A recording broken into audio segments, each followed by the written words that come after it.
For week 3, we're going to talk about weathering and karst in this first section, and then mass movements in the second section.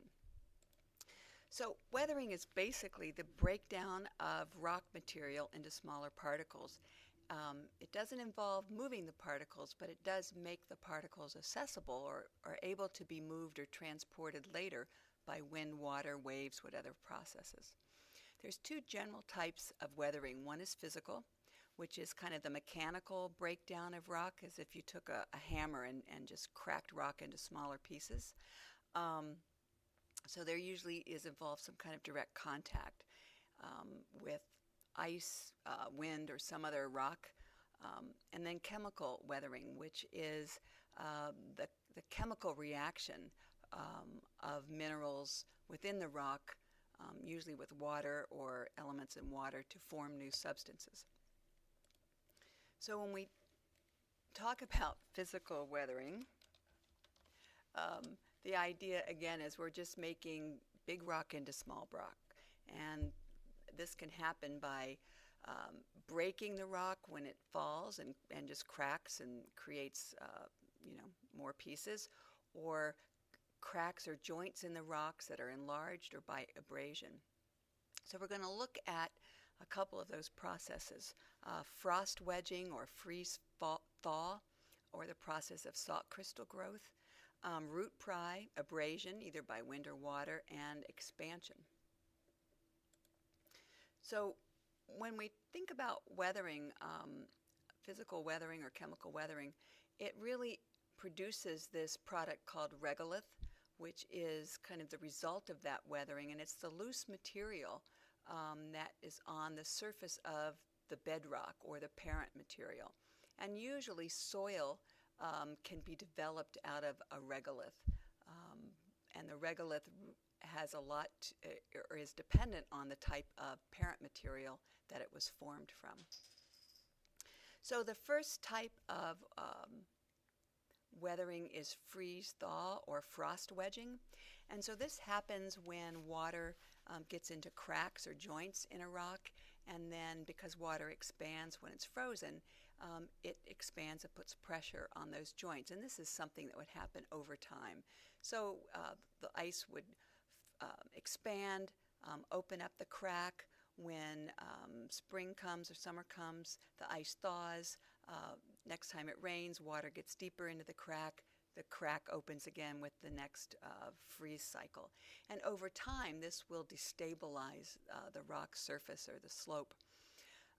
This can also happen in arid environments or along coastal environments where salt crystals can form and cause pressure and expansion. Often in this kind of type of environment, the regolith or the rock that gets weathered is very angular, and you can see this is very sharp, angular rock. This is at the top of in the Wallowas. You can also see some of that weathering in from frost weathering on icy mountain slopes. Another type of just wedging is root pry. So roots grow into small cracks, they enlarge over time and push against the rock. You see this a lot in urban environments when people have to replace their sidewalks. Abrasion happens when one rock hits against another.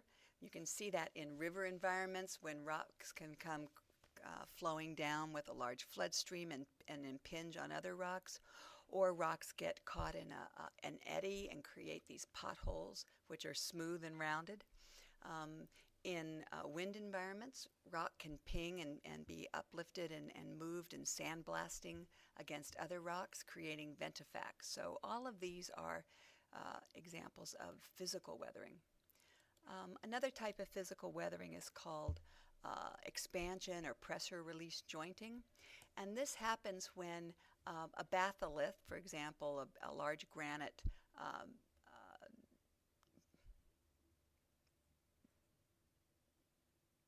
whoops, sorry, I lost my volume there.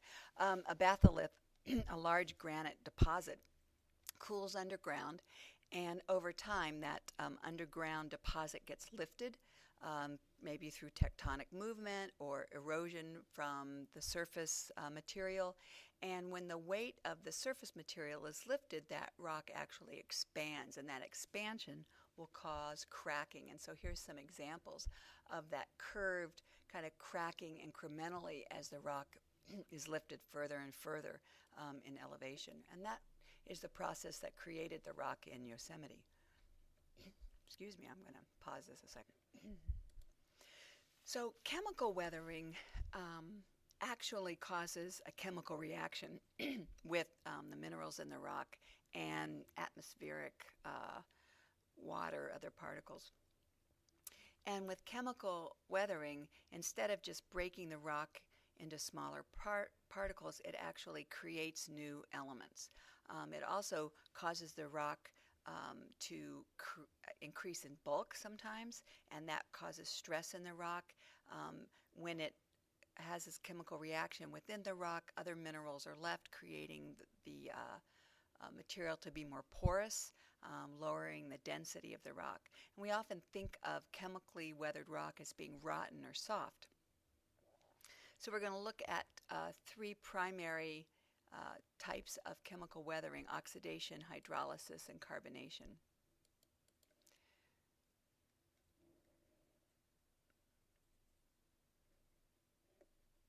So this red landscape of sandstone is just a classic example of oxidation.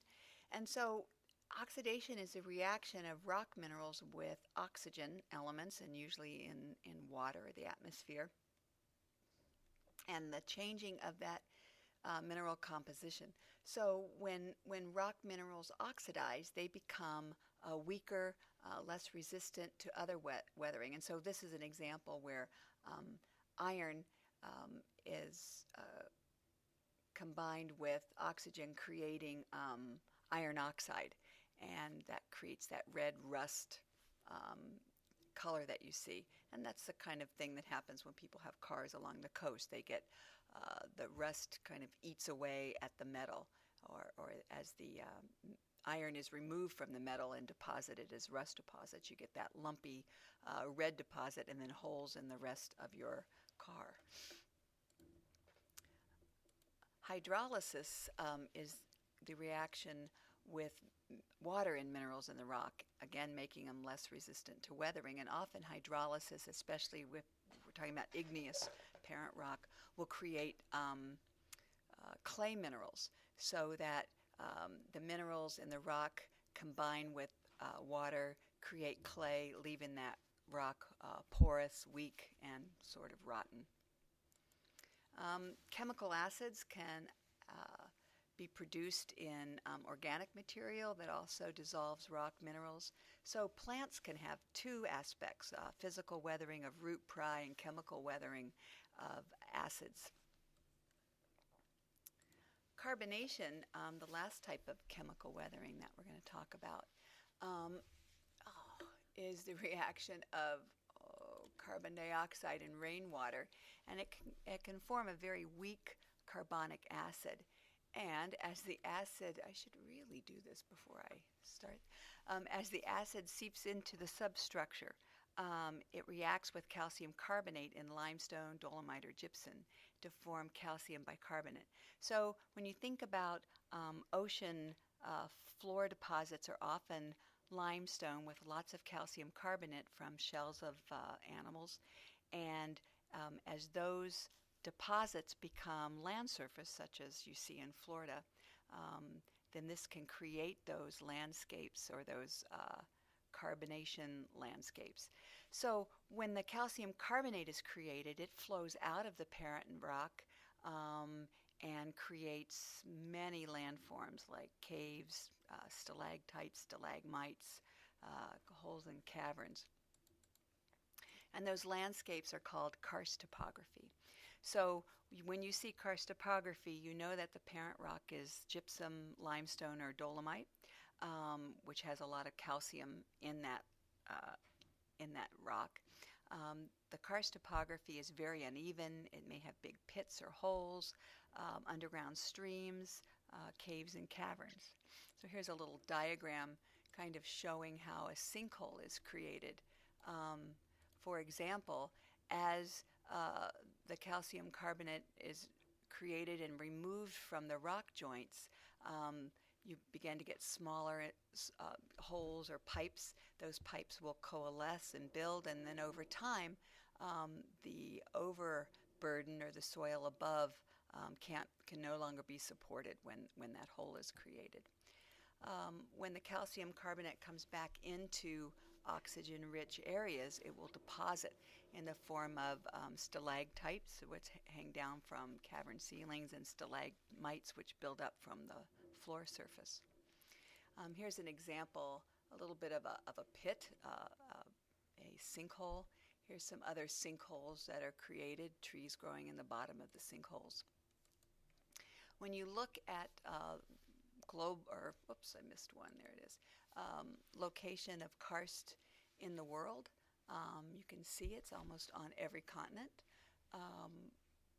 and very heavy in the eastern part of the U.S. and Florida. Here's a kind of an example or a map showing karst. It's in the pink and purple areas, different types of deposits, but all potential damage from sinkholes in the United States.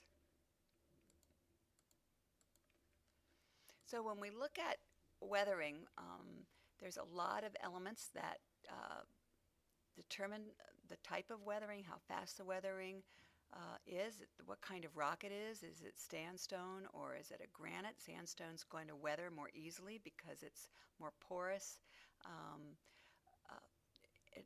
The location also has an impact as to whether it's more chemical or physically weathered. So in a tropical environment where there's a lot of rainfall, there's a lot of heat, you may have more elements of chemical weathering.